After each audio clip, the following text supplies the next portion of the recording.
Alors nous sommes effectivement passés cette année d'un investissement mobile qui représentait 16% de notre budget média online à 64%. Donc on est sur un virage très significatif.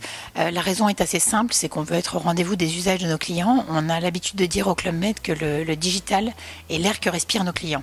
Donc ça fait partie de leur quotidien. C'est pas quand on descend à l'essence du Club Med, c'est un séjour au Club Med, c'est tout sauf un séjour digital et on va privilégier l'humain, mais nos clients vivent, préparent leurs vacances, en rêvent, les choisissent, les achètent depuis leur mobile. On l'a constaté sur le trafic naturel sur le site, puisqu'on a plus de 60% de notre trafic qui est mobile et smartphone.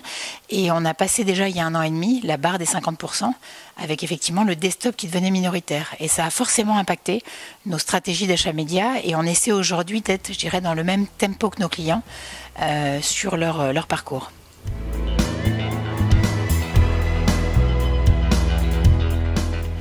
Alors, on a commencé par travailler au fait d'être mobile first déjà sur notre site pour quand on les accueille des campagnes avoir une expérience qui corresponde à leurs usages. Et c'est un chantier qu'on a commencé il y a 2 ans et qui est un chantier permanent.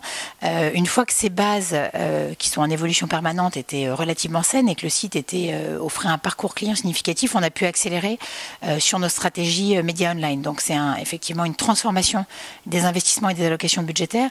Et puis au-delà de ça, ça nous a amené finalement à un travail de fond sur le fait de repenser notre terrain de jeu, on appelle ça notre playground de communication, et la façon de réaliser l'ensemble de nos campagnes. Très concrètement, je prends l'exemple, il y a encore 1 an, quand on a produit notre première campagne Amazing You, c'est tout le terrain de communication qu'on développe avec l'agence Fred et Farid, le premier tournage qui avait eu lieu il y a 1 an était un tournage pensé pour de la télévision ou du cinéma. Très concrètement, on shootait en 16/9, c'était fait pour avoir du son.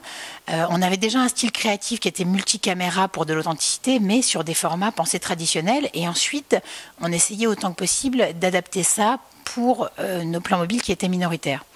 Quand on a fait à l'inverse, 6 mois plus tard, le shooting et la réalisation de notre campagne hiver, celle qui tourne en ce moment sur vos écrans de mobile, on a réalisé cette campagne d'abord pour le mobile, donc sur des formats verticaux, sur des formats carrés, et ensuite on l'adapte pour du 16/9. On a réalisé cette campagne en pensant l'ensemble du script pour une vidéo qui allait pouvoir fonctionner sans le son.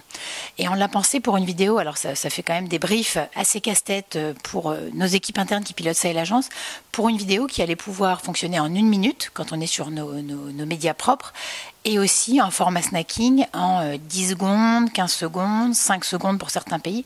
Donc c'est vrai, il faut l'avouer que ça fait un brief créatif assez challengeant.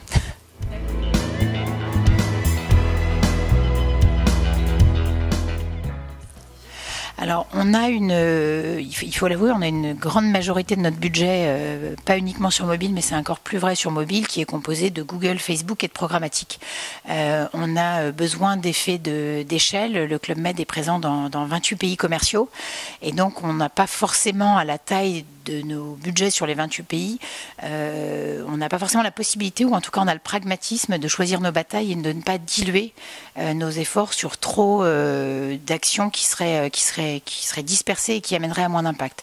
Donc on est beaucoup sur cette nature d'acteurs, avec après des formats vidéo qui sont majoritaires quand on est en upper funnel, c'est-à-dire dans toute la phase d'inspiration, et qui sont essentiels pour donner à voir le produit, l'émotion du Club Med et le bonheur.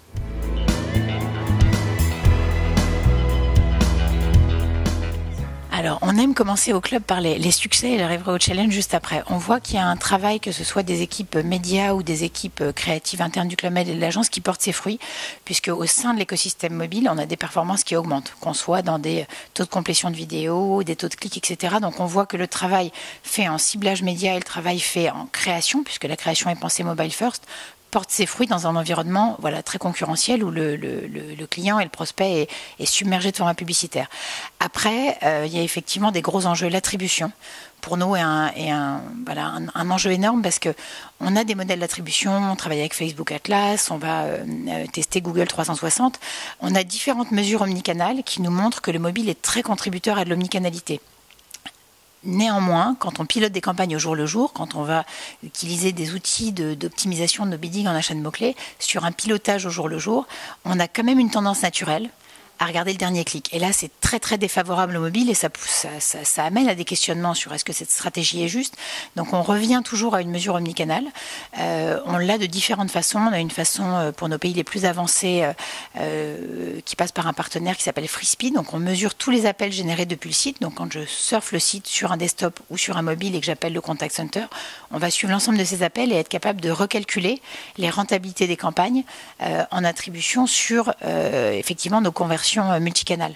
Ça, c'est un outil qu'on utilise sur les pays les plus avancés. Sur les pays où on ne l'a pas, on va sur des indicateurs plus simples, mais parfois la simplicité est très efficace, comme le coût par entrée dans le Booking Engine, donc le coût par visiteur très qualifié sur le dispositif. Mais l'attribution a été un gros enjeu en 2017 et on sait qu'en 2018, ça va rester dans nos cailloux dans la chaussure, mais les très très bons éléments sur lesquels on est en démarche d'apprentissage permanente.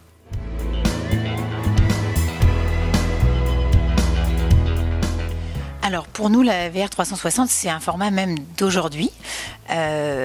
Effectivement, le Club Med a été très précurseur sur le sujet puisqu'on a développé les premiers formats, on était fin 2015. On a aujourd'hui toutes nos agences en France, en Belgique, en Suisse qui sont équipées de casques de réalité virtuelle et on a 40 de nos villages qu'on peut visiter, soit avec des films produits en réalité virtuelle, soit avec du Google Street View. Ça répond à une demande très très forte à la fois d'émotion de nos clients et également d'authenticité. C'est vrai que ce qu'on voit en 360, on sait que c'est la réalité et que c'est pas photoshopé et qu'on nous vend pas du rêve et que voilà ce que je vois et ce que je vais acheter et ce que je vais vivre. Aujourd'hui, le pas qu'on commence à franchir, c'est de l'utiliser de plus en plus sur le site et en publicité. Alors on voit des très bons résultats sur le site. Sur les 6 derniers mois, quand on compare sur une fiche Resort Club Med, donc si vous êtes sur la fiche de Punta Cana, entre les visiteurs qui regardent la vidéo 360 et ceux qui n'avaient pas utilisé le bloc multimédia, on a un impact sur le taux de conversion de plus 41%.